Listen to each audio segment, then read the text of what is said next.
I'll pay Previously $10 for on the ticket. Girls on the Rocks. $2. I'll give A you bottle of water. 45 cents. He said, and a bottle of water for a private concert. Yep. The only reason I was upset was because you and I said that we were going to go. They were very ambitious with this. That it seems like a lot of people are ambitious with their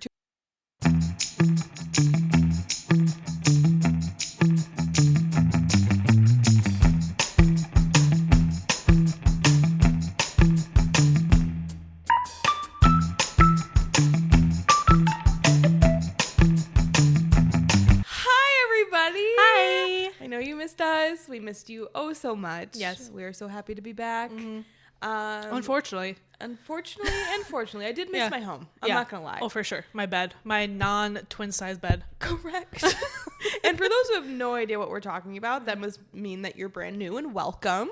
For those who don't know, my name is Taylor Jean, one of the co-hosts of Girls on the Rocks. And I'm Evelina, the other one. Hello and welcome. We're so glad that you're here. If you are new here, or maybe you haven't tuned in for a little while, we got back from our Europe vacation last week. But we have some things to talk about. We'll kind of share our experience. We'll talk about a couple things happening in pop culture. Nothing really crazy, but we'll get back to our regular scheduled programming next week with pop culture. Thank you, Evelina, because that's exactly what I wanted to say, but my tongue stopped working. I see you, you see me, we see each other. Unagi. Before that, since you've been back, anything worth mentioning going on in your life at all? No, I just feel like I'm trying to like catch up with life. You know, like when you've been gone for so long, which felt like 48 years. We were gone for 2 weeks, but it felt like 12 years. Yeah, it's like I feel like I'm trying to find my routine again that I got used to. And it's like I constantly feel like I'm missing something. And I think that's the funniest part, at least in my opinion, because like we go on vacation to get out of the mundane routine. And then you're on vacation for a long ass period of time and you can't wait to get back to that mundane routine. At least that's how I felt towards the end. Or not even like excited to get back to it, but it's like you know you have to get back to it because like you're back to real life. Yeah. So it's like trying to learn how to get back into it because like I've gotten used to not working every day. Girl, my favorite thing in the world, and hopefully my employers don't find this, but my favorite thing in the world is to not work but still get a paycheck. Yes. And that's why like an influencer, I guess. That's why I would like podcasting to be our sole income because yes, like whatever, you can call this work, but like it's fun. And not to say that my job isn't fun. Like I love my job. Don't get it twisted. This is like a non-for-profit job. Volunteer work, if you will. What? This podcast. Oh, this. I was like, I don't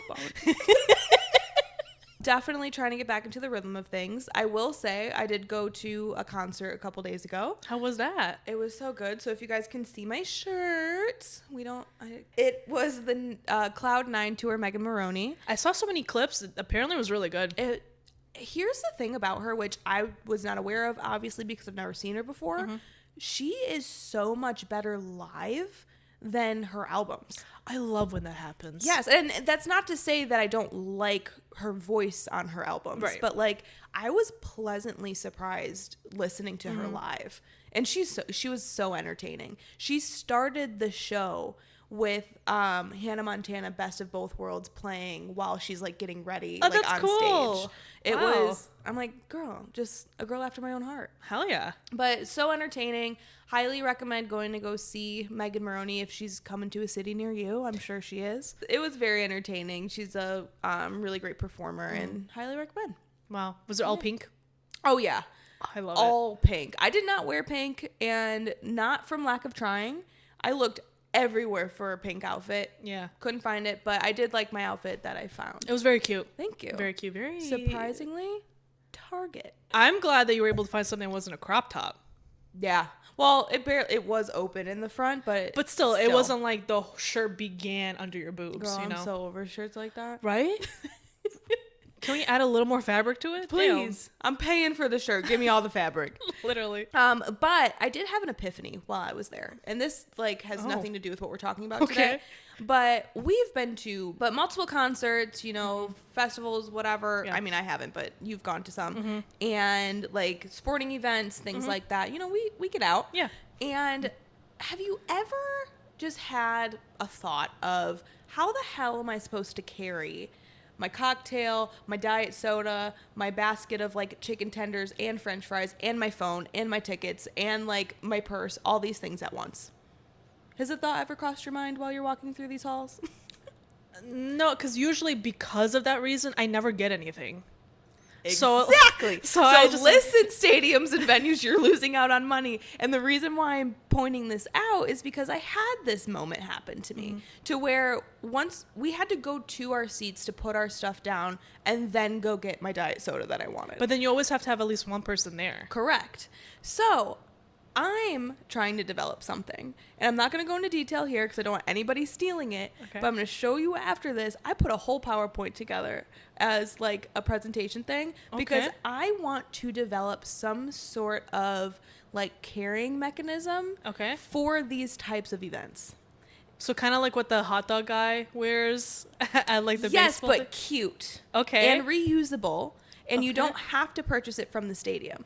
Okay. Mm-hmm. And it's compact, so it can fit in your clear bag when you go to a concert. Oh, look at her Shark Tank era.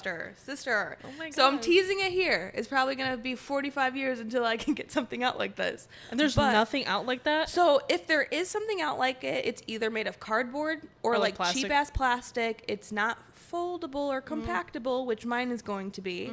And it's not cute. Throw that out there because girls in STEM. Oh my God. Invest 20% for $200,000. Girl. And stay tuned because I'm going to have some polls out there to help create the name and everything. So wow. She's working. I'm putting this out here because I'm serious about this. Hell yeah. I'm here for it. I want money. It was a legit problem that I dealt with at this concert, and I wanted a solution. And they say the best products are the ones where you think of it in the moment when you need it. Exactly. Why is it that like when you go to a concert, I don't have anywhere to put my drink? That alone, like, okay, the food, fine. Not everybody wants to pay $40 for a chicken tender, right? I get it. But it's like if you want like a nice little bevy or like a soda or whatever, where am I supposed to put it? Yeah. Because I hate putting a drink on the floor. Yep. For obvious reasons. Why isn't it like at a baseball game where there's a cup in front of me? Correct. And the only reason we didn't have that problem was because we got one of the suites again. Okay. And those, so like we were able to like sit with like a little like table or whatever. Yeah. So we didn't have that problem, but normally I have that problem because I'm typically in the nosebleeds. Yes. We're gonna have that problem at Hillary Duff. I know, and the thing is, I do remember about that concert. I made sure I had the tickets the other day. I bought them so long ago. Don't even remember. No, it's July. It's the midnight sun kiss. Zara Larson. To give you guys a little insight, we traveled with 14 different people to Europe. It didn't seem like it. No, honestly. It didn't. And the thing is, we actually traveled with more because of my mom's boyfriend's family. Yes. But like we weren't always like correct one unit. But not including them, we traveled with 14 people. Yeah. And traveling with 14 people for 2 weeks, it wasn't terrible. But it was exhausting. Yeah. Be aware of the exhaustion if you travel with about 14 people. On a cruise, for that matter. With that said, for those who are curious, we went to a few places because, yes, we did do a cruise for the first 8 days, and then we stayed in Venice the last, 4. We went to, obviously, Venice, like I just said, Croatia, Santorini, Mykonos, and Athens.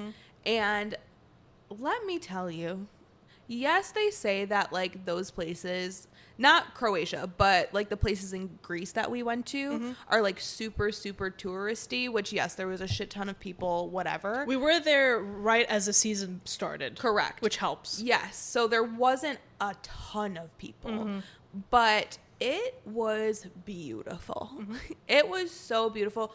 I will say, beware the stairs of Santorini. They do have a lift that will take you up there. Yeah. And it was very, very cool. Which Evelina took. Yeah.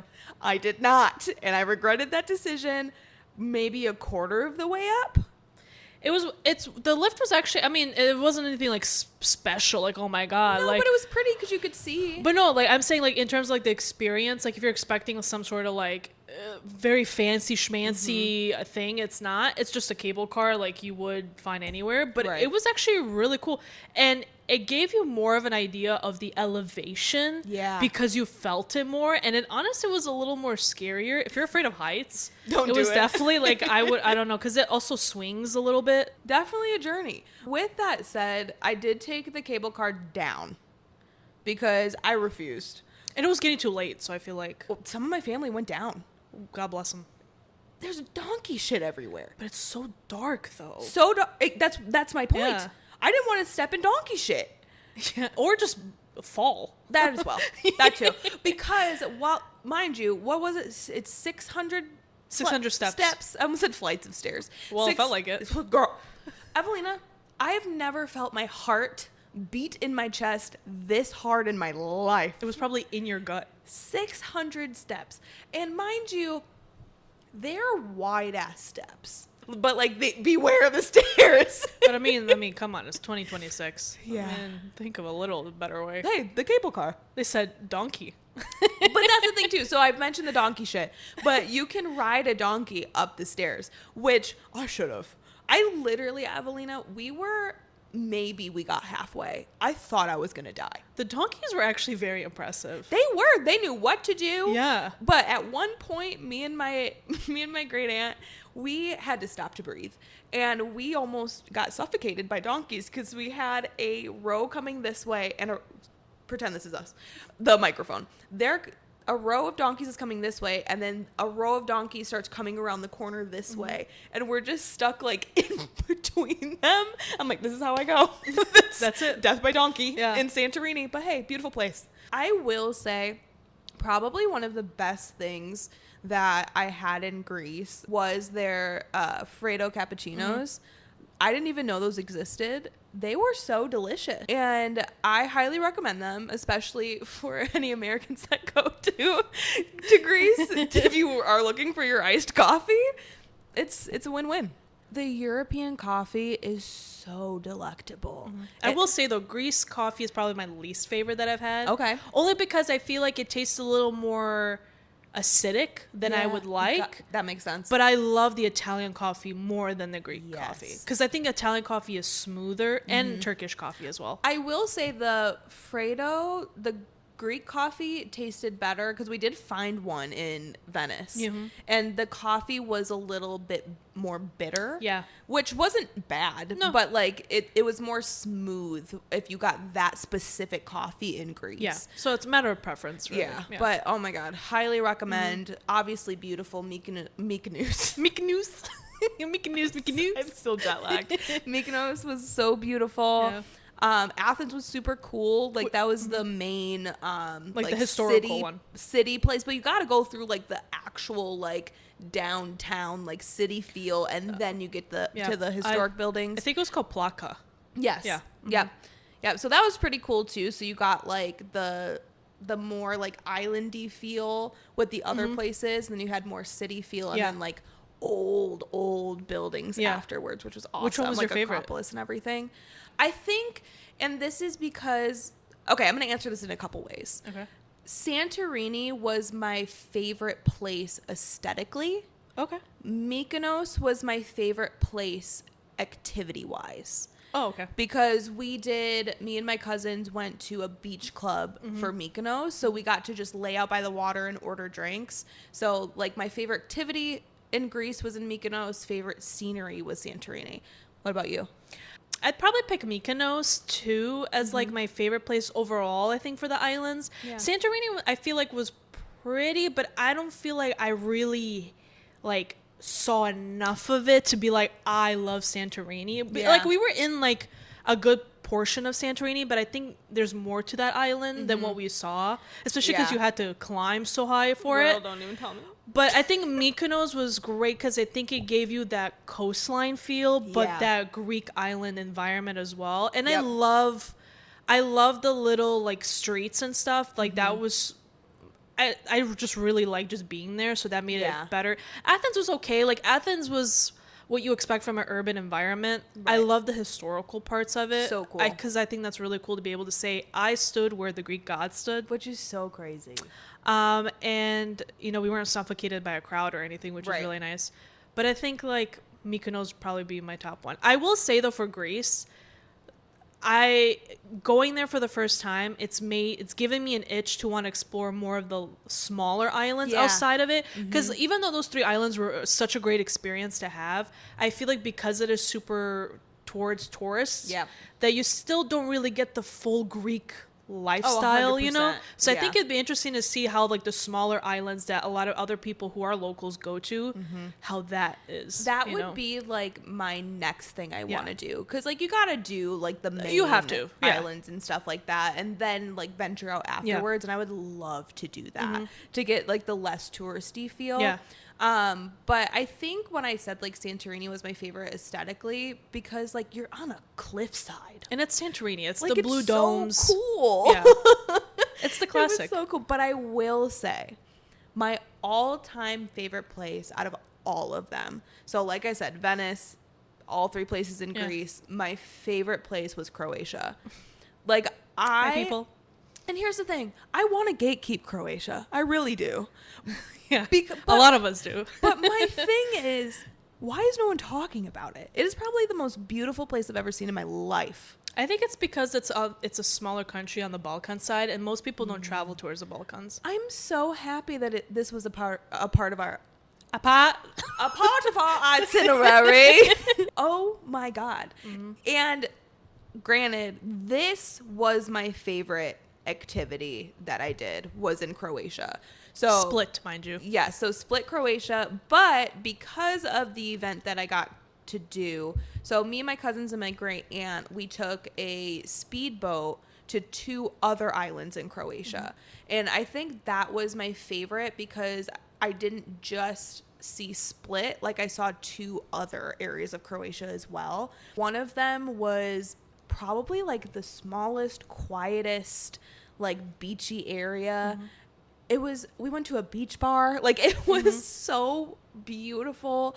And I just don't understand. Like, you know, I don't want to sit here and tell you to go to Croatia because I want to go back and I don't want you to be there. I mean, I will say though, Game of Thrones definitely helped put them on the map because I'm sure that's where they get a lot of the tourism now. Yeah. And that's why why all so much like Game of Thrones, like merchandise. They're really trying to hit hard on that. I mean, that's why a lot of rich people go there. Yeah. Because it's more of on the quieter side and like you still have that beautiful coastline. I had no idea.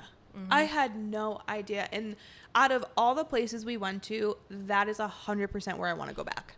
Yeah. And I would like to stay there for more than 8 hours. What can I say? You know, my people know how to do it big. They do. I feel like as much as it is fun to have like things planned out, which I love itineraries, don't get me wrong. I'm an itinerary girl. But when you allow yourself to just roam around and discover things on your own, sometimes you find the best things ever. Or 100%. Just the best experience. That's true.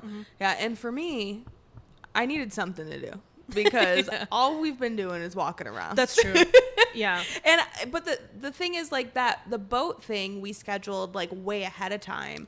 Because you just kind of have to. If you knew my family, we like there's just so much that we want to do together and we don't get to see each other a lot. And so the fact that we were able to see 2 other islands and like just the boat was incredible. I highly recommend it. And it wasn't even like booked through Royal Caribbean. Like we did it on our own, super easy, highly recommend. And so the last thing about our experience, so like I mentioned, we stayed in Venice for 4 extra days after the cruise. And I thought it was super cool. Venice actually surprised me. I always thought it was going to be super like just Instagram. Like it's just another Instagram place, you know, and then you kind of get there and you're like, whatever.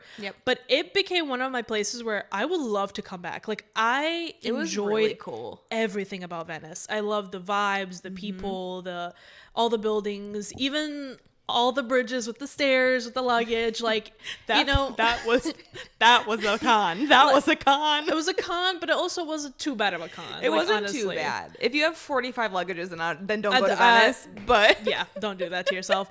But it was honestly so beautiful, and I never got tired of it. Like just walking around every day and just trying to find a different street to go down. It was just honestly definitely worth it. Lots of people were there taking pictures. Like I saw so many photographers there. Oh wow. And that's why I thought like maybe this is like, I don't know, just an Instagram place. Right.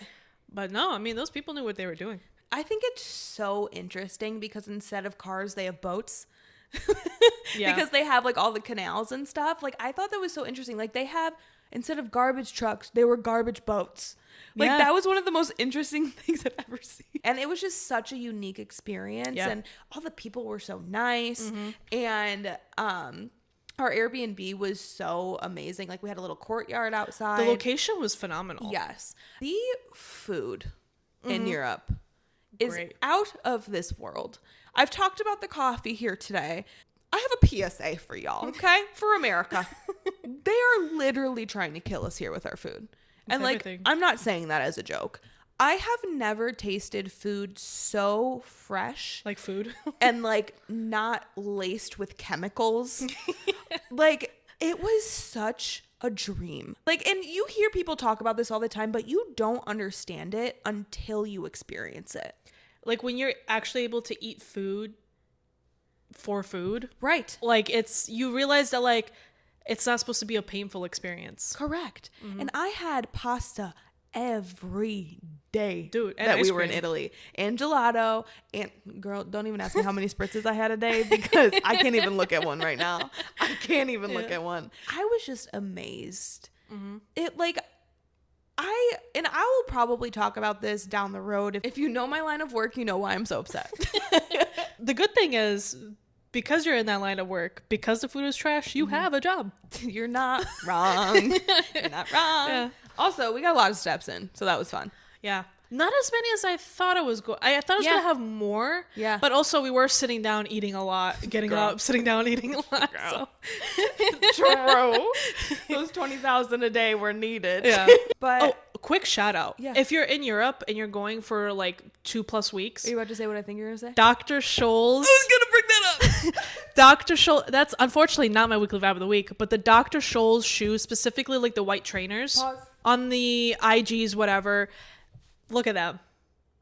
They're worn and they're loved. They are worn and they are loved. They are probably the most comfortable shoes. Oh, there they are again. Worn and loved. They are the most comfortable shoes I've ever worn for the amount of walking that we did. It was like one of those things where I was waiting for my toe to hurt, my heel to hurt, my arch to hurt. Something, especially when we were in Santorini, I was like, oh, this is really going to test it. Girl, I wore them on those 600 stays. And we wore them because when we landed in Venice, we walked from the airport to our Airbnb. Yep. Our feet didn't hurt. Nope. And here's the thing. By the end of the trip, my feet still did not hurt. Right. After 14 days of getting 20,000 steps a day. And like all day, every day. Here's the thing. My legs hurt. Yeah. But that's like going upstairs and like elevation and all that stuff. But like my physical feet were not in pain. Yeah. And that's unheard of. And don't get me wrong, I've worn the On Clouds, I've worn the Hokas, I've worn the New Balances, Asics, and even those that claim that they're comfortable, after a while your feet start to, the arch starts to hurt a little bit, maybe the heel. And they look like tennis shoes. They look like tennis shoes. Like sneaker. Like, you know what I'm trying to say, like workout shoes. Right. Like a Converse or something. But like they're stylish with every outfit. They're just unbelievably so comfortable that all the girls on the internet that were recommending it, hats off to you. Yeah. Because you did your big one. Yeah. Like the ones that Evelina was describing that aren't the Dr. Scholl's are like gym shoes. Right. The Dr. Scholl's look like cute sneakers. Like if you're familiar with Golden Goose, I think that's their brand. It's like that aesthetic. Yeah. And so I highly recommend them. PSA for girlies going to Europe or just in general. And they're cheap.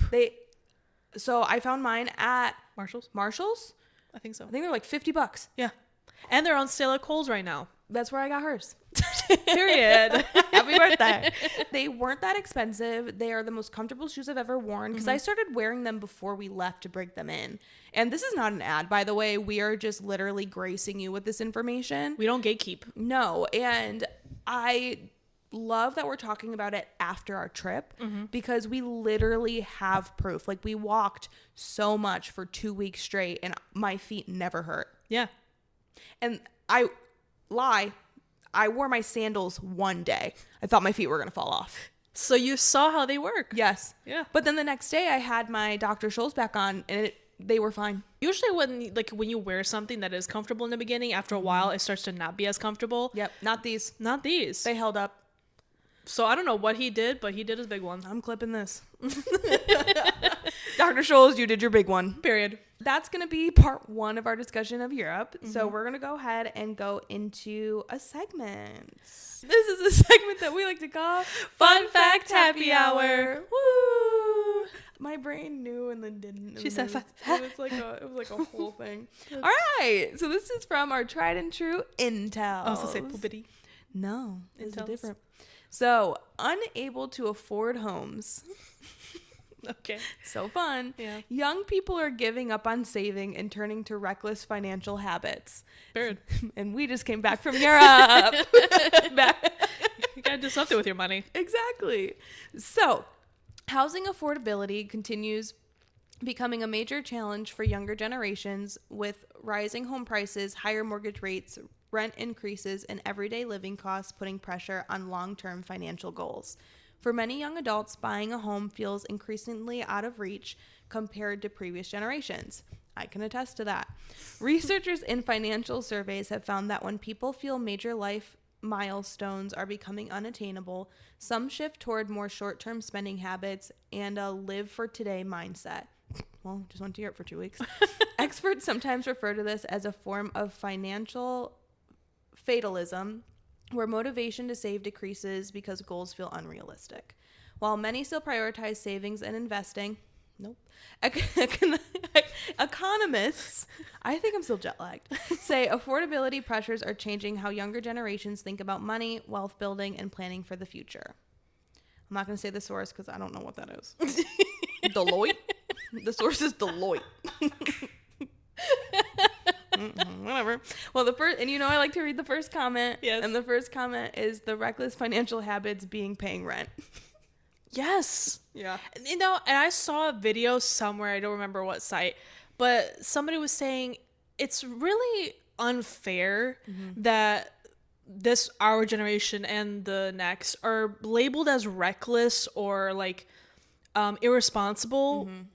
Because, like we mentioned this before, because we're buying a coffee every day, right? Or we have an AMC A-list membership, or we like to go for a spritz every now and then, right? But it's like the bigger issue of the matter is the affordability of anything. Like our salaries are not matching up the rents. No.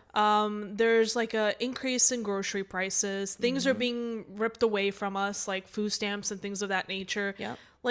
But we're consistently labeled as irresponsible by who? By the people who actually ruin the economy. Correct. And honestly, and you and I, we both have really good jobs. Yeah. We both live alone. Right. And granted, we just came back from Europe, which, yes, is a dream and a privilege, but we've saved all that money. Yeah. We financed this. We had to give up certain things to be able to save up for that. Correct. And I'm not gonna lie to y'all, I have to go do food deliveries this weekend because I have no money. Everything has become working overtime. Yes. So everything you do, whether it's, let's say you have a hobby, you have to figure out how to profit off of it. You enjoy doing something, figure out how to profit off of it. Or you can't afford something with one job, try to get another job. But it's I shouldn't have to do it, right? And this reminds me, I saw an article or a post, whatever. I don't know. I'm going to say article because it makes me sound better. But this guy who worked at Sears for 40 years or something like that, he was saying that he watched the decline in affordability and what people could purchase or buy with their sole income working at Sears. He was like, when he had first started out and for years after that, people in 3 child homes could afford not monthly, what it was a yearly summer vacation for time off. A trip a year. Yeah, a trip a year. They could afford all of their bills, have extra spending money for things on that one income. On that one income. Oh, yes. Yeah. And they had houses. Yeah. I forgot about that big part. Yeah. But it's why has it changed so much to where we're all scraping pennies just trying to have an apartment roof over my head and feed myself regularly? And that's why us generation, our generation, is saying, you know what? If I can't afford a house and doesn't seem like it's going to be viable, I'm going to live my life now. I'm going to have that coffee. Yeah. Because what little joy I can get out of my day, I'm going to take it. Yeah, because what? I'm going to be 65 and then the retirement age went up to 85. Right. Then what? We're never going to retire. No. At the rate that the world is going? Yeah. No. Unless I move to a different country. Exactly. And that's the goal. We're working on it. We're working on it. But we're going to go ahead and just kind of put a little bow on our Europe conversation. Mm-hmm. There is one thing I would really like to talk about. And it was about the cruise specifically. So Royal Caribbean, are you listening? So I have been on Royal Caribbean 2 times before this last one. And granted, the one before this I was 16, the one before that I was 12. So very different experiences. But interesting point of view. But I have a lot of feedback from the adults that I was with. Mm-hmm. And back in the day, what you paid for, you received in the like quality. Thank you. The quality of everything, and by everything I mean the food. Mm-hmm. Like what you paid for was what you got. More than likely, what we're paying now is a lot more than what prices used to be, and you all can correct me if I'm wrong in the comments, but everything else is inflating, so why wouldn't this? I know there is a ton of people to feed on a boat, okay? I'm not clueless, but the quality of the food was not what you are paying for. If I'm paying $1,900 for a room on a boat, I equate it to if I paid $1,900 for a hotel room. Mm-hmm. That's a nice hotel room. Mm-hmm. You get what you get. And you get like, because granted, that does include a free dinner every night and a buffet all day. Sure. Yeah. So we'll equate that to, let's say the hotel has that as well. Right. Like food service or whatever. Correct. Yeah. And my great uncle was saying, you know, for the amount of people they have to feed, like the food was not that bad, which I will agree. Mm-hmm. It was not that bad. Why the hell was my creme brulee runny? Why was it water? Why was it watery? Yes, there's a lot of people on the boat, but I feel like you should account for that. And if I'm paying $1,900, and that's on the low end for what we paid. Yeah, we got the most quote unquote cheap room you could get. The generic room or whatever. Correct. And here's the thing. The reason why I think I'm so irritated about it is because I have had different experiences. So you know what they're capable of. Correct. Yes, like I said, the first one I went on, I was 12. But like my mom reminded me, we were able to have a lobster dinner. Mm-hmm. That was included. Mm-hmm. You had to pay extra for that when we were there. And don't get me started on the dehydration. And I'm not talking about Europe because that was another level, but I digress. But you're going to dehydrate me on a cruise ship? And why I'm saying this is because you have to pay for a drink package, which is already astronomically priced. Yeah. For, yes, alcohol. I get it. Soda. Sure. Still crazy. But you're also going to sit here and tell me that I can't get free water on this boat? They literally wrapped the water fountains in plastic so you couldn't get free water. I feel like because they saw us do it. They did. Oh, I know they did. We were the ones to start putting that water in the fountains in our water bottles. Yeah. And the thing is, I know they're going to use the excuses. Well, it's for like hygiene and like all that kind of stuff. But the thing is, if you have a water fountain, a child's gonna put their whole mouth on there. Yes. They're gonna just go crazy with spit on there. Yeah. But me holding my water bottle open, not with the spout or whatever, that's dirty. And granted, I don't want to get my water from a water fountain. I don't want to. You should have, like airports even give you free water nowadays. Yeah. Where you can just put your bottle under it and it tells you how many like plastic bottles you've saved or the world you're saving, whatever. Yes. But it's like the dehydration on this boat was insane because yes, you can get like cups of water when you're like at the buffet or something like that. So we started taking 3-4 of those cups and pouring them into our like travel mugs because you're going to sit here and tell me I have to pay for water every day. But then again, the hygiene aspect behind it, which I feel like is the reason that they keep using. Mm-hmm. If you're leaving an open cup of water just out there in the air, who's to say somebody doesn't walk by, sneeze or cough or whatever, then it's all in that beverage. Exactly. Exactly. Like, there's no reason why water shouldn't be accessible from a fountain, from a spout, where I can easily access it, where everybody isn't just open coughing into it. Correct. And I don't want anybody sitting here saying that I'm just complaining and like my privilege is showing because I'm complaining about being on a cruise. First of all, it was my money. I figured it out. But my thing is, you can't deprive people of water. Like, and that was my number one thing. Yeah. That ruined a part of my experience. Yeah. Because now I have to go around sneaking cups of water to put it in my awala. Like an idiot. Like a thief. In the night. I was about to say that. Thank you. But like, that part is sticking with me, if you can't tell. It's just water. And I will be clipping this. Yeah. Royal Caribbean, count your days. It's just water. I get if I was trying to like measle off some Diet Coke. Right. But it's just water. Yeah. It's one thing that you need to pay for a package for soda. Whatever. Yeah. But I need to pay for a package just to stay hydrated with water every day. Mm-hmm. Huh? That make sense. Stupid. I will say, it is a great experience. Yeah, it was very interesting. It's very cool. Like, they have events that you can go to on the boat. We had a couple, like, just sailing days. We were able to tan. Mm-hmm. Like, it is a wonderful experience. Would I ever do a cruise again? Maybe on a different cruise line. There is one thing I would just like to put out into the world. Mm-hmm. And it is about a man named Mark Anthony. It's not J-Lo's Mark Anthony. No, this is DJ Mark Anthony. Shout out. And I hope you're out there, brother, because here's the thing. There was one night that we just moseyed on to the nightclub. One night. You guys, we don't go to nightclubs. The one night we go to the nightclub on Royal Caribbean. The last night, mind you. Explorer of the Seas. And you have DJ Mark Anthony up there doing his thing. Yeah, great. And then all of a sudden, you see some of the staff, like, in the DJ booth with him. They're, like, lingering. Mm-hmm. Cut the music. In the middle of a song. In the middle of the song, we're, like, grooving. We're just... Yes, they were playing some really good Latin music, whatever. Yeah. We were jiving and all the things. Okay. I'm losing my words. Yeah. And they cut the music. And before we know it, Mark Anthony is on the mic. Saying I wish I would have like recorded this, but he was up there saying like all of the things that they've been doing to him, meaning like they're telling him what music he can't play. Mm-hmm.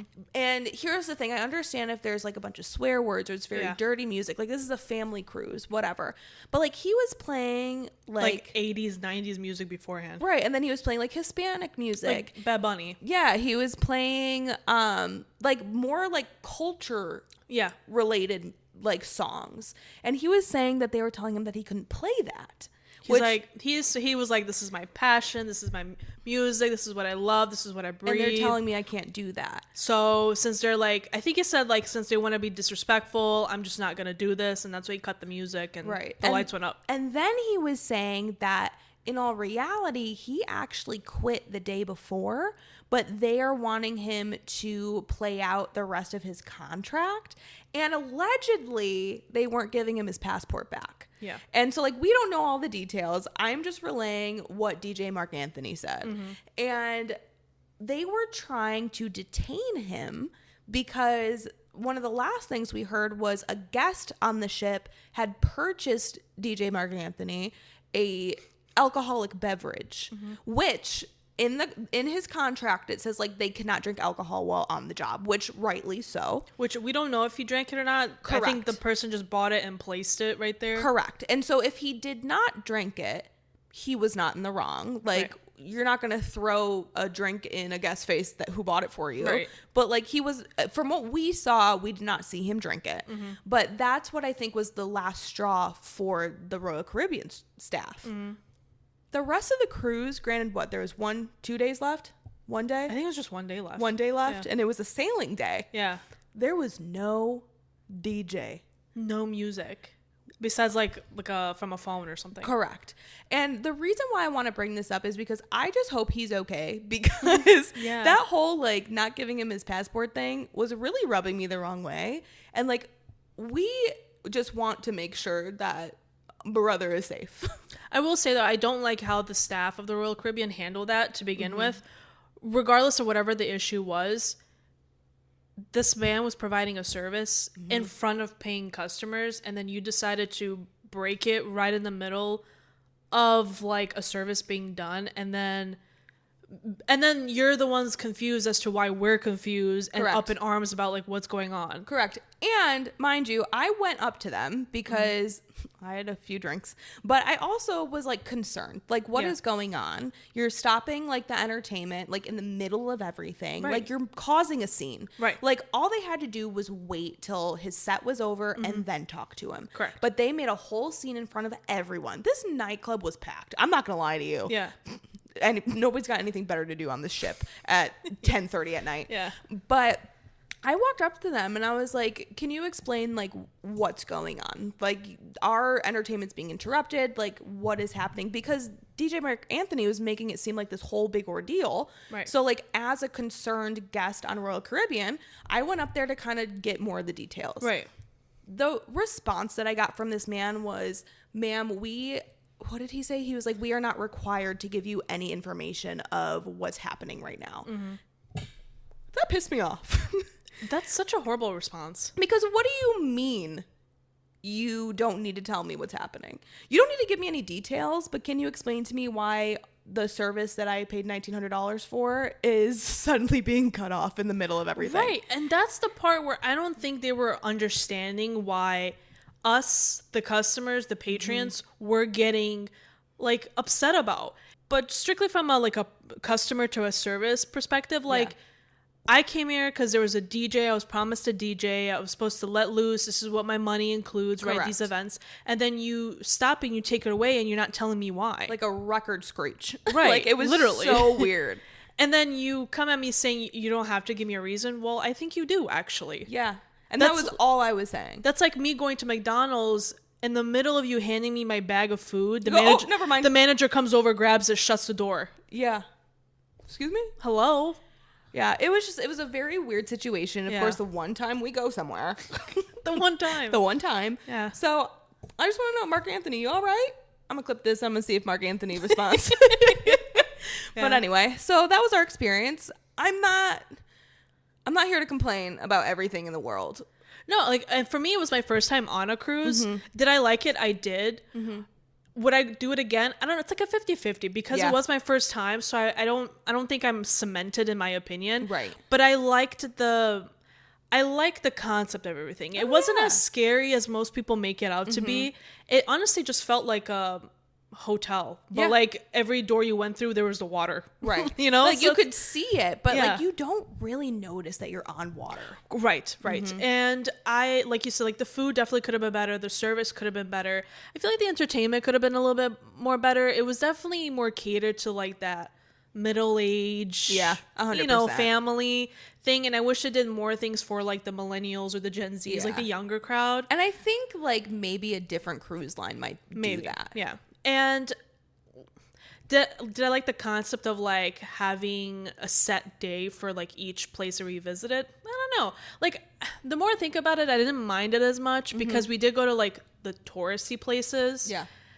But I think maybe for a cruise, I think I would enjoy it more if it's more of a local thing, like a Caribbean cruise. Yeah. Because then it's like all you're really worried about is like going to the beach. Whereas like I think if I'm trying to explore someplace, I think I would like to have my own vibes, kind of like how we did Venice. Yeah. Always Yeah, being you able only have a few hours a day. Right. And then I have the ability to like go back to room, freshen up, do whatever I need to do, and then go back out. Whereas with the boat, you can't really do that. No. Once you come back, like it's because your time's up. Correct. And that's the way I wanted to see Europe for the first time. Like I wanted to see multiple places, and the best way to do that is a cruise. And it was I got that. Yeah. And now I know where I want to go back. And but I feel like because I'd love to go to like southern Italy, but like I want to like be on land the whole time. Right. Yeah. Agreed. But yeah. So overall, 10 out of 10 experience. Would definitely do it again. Maybe not on Royal Caribbean, but that's our experience. That's what we wanted to share with you guys. Hopefully you're still here listening, because that Mark Anthony shit was a little crazy. Yeah. But we'll go ahead. Do you have anything else you want to say about it before we start wrapping up? Mark Anthony, we stand with you, dude. We do. We hope you're okay. And hopefully Royal Caribbean story isn't anything different. So yeah, hopefully you're not stuck in international prison. I really hope you're home. Yeah. Like, I really hope he's home. In Canada. He's from Canada. Hope you're in the land of maple syrup. This is what we like to call Weekly Vibes of the Week. Boop-a-doop-boop, boop-bow. Yeah. Short and sweet.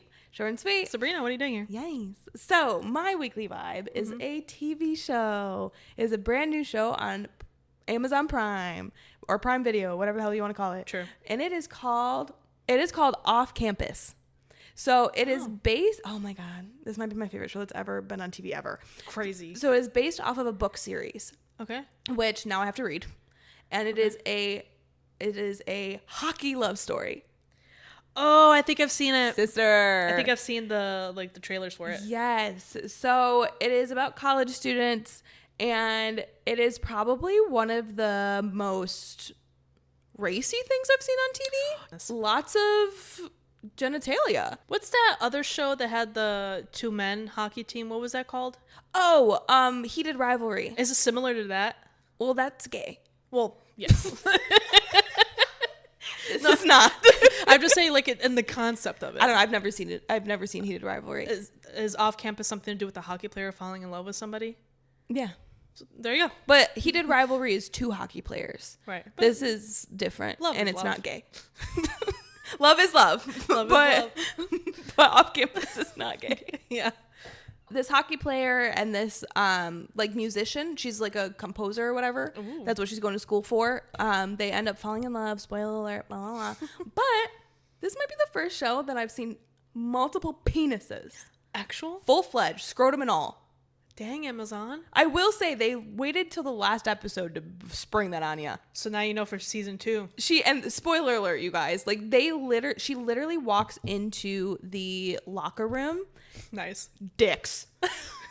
I was so taken aback because you don't see that. That's like, true. Granted, first episode boobs, second episode boobs, like normal. Like Boobs are boobs. we're used to that. I'm Yeah. kind of desensitized by seeing boobs on my TV. Yeah. But then Boobs are beautiful too. I saw Squidward noses everywhere, and I said, I literally, Evelina, because I watched this last episode today. They literally, because she walked in, she goes, "Oh my God!" And you think like they're not going to show it? Yeah. They did. I went, ah! But anyway, this is not why I'm telling you guys to watch it. I mean, perk. But it is incredible. Just like the love story, and each episode was unique. And I even love the side characters. Like, their stories were also incredible. And this might be the first time I've fallen in love with a blonde boy.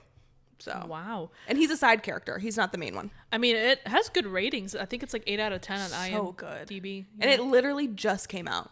Wow. Yeah, there's a lot of hype for it. So Off Campus, highly recommend. Prime Video, go watch it. So I wonder if the books are just as rated M for mature. Oh, I'm sure. I'll let you know. That's gonna be my next series. Half price books. Yep. My weekly vibe of the week is also a TV show, actually. I came back from vacation. There was some new stuff I needed to watch. Okay. And one of them, my lovely Apple TV. But the show is called Maximum Pleasure Guaranteed. Something like that. Now. What are you watching? Now. Are you seeing dicks? Fortunately, no. She said, unfortunately. You guys heard her first. No, so the title, crazy title, by the way. But okay, it's a thriller. Okay, somebody gets murdered. Sure somebody's thrilled. The first episode in. So it follows, I'll be very short with this, but it follows this woman who's going through a divorce. She is living on her own. She's trying to get through all of that, right? She ends up doing like the live cam thing where like you pay somebody online, you do a video cam with, and you do sexual things with them. Got it. And that's how you get off. Got it. And she, I guess, allegedly, or not allegedly, but she apparently sticks with this one guy named Trevor. Okay. This young guy. Of course, that's his name. Why didn't you give me a trigger warning? She's doing this online cam thing, whatever. And then the one day she decides to do it, he ends up having somebody break into his home while they're on camera. They beat him. They do all of this kind of stuff to him.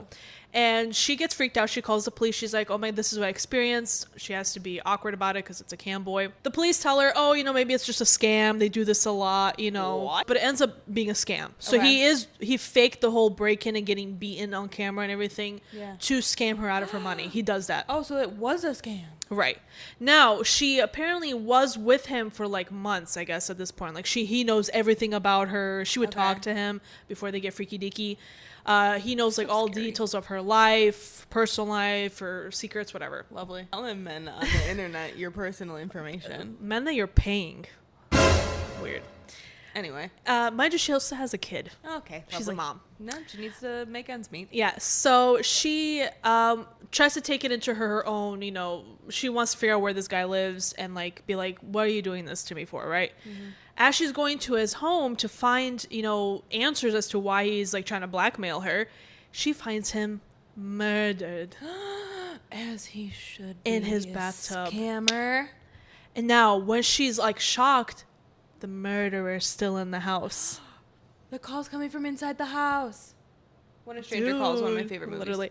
And that's kind of, I'll end it there, but it follows that, like how she just ended up being in like a crime and a murder, and it's kind of now the murderer's trying to find her. Wild. And the episode's really good. It's one of those shows where, sometimes shows you have to build up to it, like as introductions. Right. This show, first episode in, every episode has been like super intense and like suspenseful, and I'm like, okay, this is pretty entertaining and it's funny. All right. Sounds like a really good one. Apple TV, shout out. Maximum pleasure guaranteed. All right. So you got kind of the same, but different. Yeah. We didn't even plan that. We didn't. No. So if you want to watch killing pleasure, you have Apple TV. If you want to watch sexual pleasure, you have Prime Video. Wow, who would have thought? Who would have thought? But anyway, there's your weekly vibes of the week. We missed you guys. We really hope that you're here and watching. I knew it. I knew you. It's going to be in Toy Story 5. I love it. I love the song. I love it. And it sounds like, in my opinion, if Lover and Evermore kind of got together. Ooh, I like that vibe. Because the drums and everything, the vibe of it is Evermore. It's like Cowboy Like Me, Betty. So why, when she was like, when she was doing like her teases or whatever, why was it so centered around 1989? Because like she took away the birds, the seagulls, and made clouds. Because they were like changing lyrics. Because I think that's like, it was blue. Oh, okay. I don't know. I don't know why she chose 1989. Maybe that's like because it's her pop album. Maybe that's because that's when she was born. She like grew up with Toy Story. Oh, good one. Maybe. I don't know. Because the video on Spotify before the music video came out was her as a kid dressed up as a cowgirl. Oh, maybe that makes sense. So maybe that's what I got from it. I feel like Taylor Swift would think like that.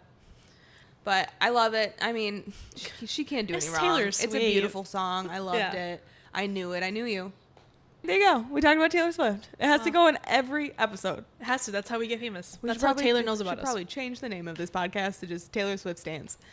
No, it should be something clever. I can't think of my toes right now. There is your information. Less pop culture. We threw a little bit of pop culture in there right at the end for you. But thank you so much for tuning in on this Top Shelf Tuesday or whatever day you let our voices grace your presence. And I want to let you guys know that if you tell all of your friends about us, they're going to have the best time that they've ever had because I think we're kind of funny and we have some really good recommendations sometimes. And I think if we had like a bigger scale and more money, we could give you more production. So imagine share right here. And that leads me into like, comment, subscribe, and share.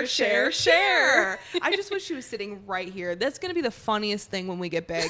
But anyway. On your Walmart couch. And she's going to say, Wagon Wheel Watusi. But are the girls who shit talk. We do not truth talk. And everything we say here is alleged.